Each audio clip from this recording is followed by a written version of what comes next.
Yo, what's up mga mananap? So, ngayon may nakuha na ako dito sa Malolos papunta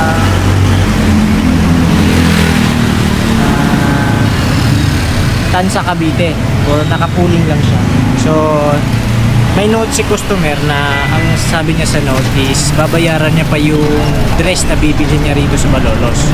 Kaso lang, ayaw niyang i-direct dun sa seller yung bayad kasi daw ilang beses na sa na-scam. Ngayon, ang sabi niya sa akin, idadaan niya sa akin yung bayad para ako na mismo magbayad dun sa seller. Para hindi na daw siya ma-scam din kasi ilang beses na daw siya na-scam. So, maganda yung ginawa ni ma'am.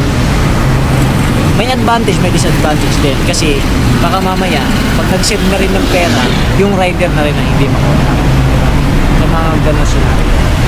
So sana naman sa mga rider pare-pareho lang naman tayo nagtatrabaho kasi kailangan yan, tapos i-scam nyo pa full dalon kasi sabihin natin may mga masasamang loob na gumagawa talaga yun, nadadamay kami matino.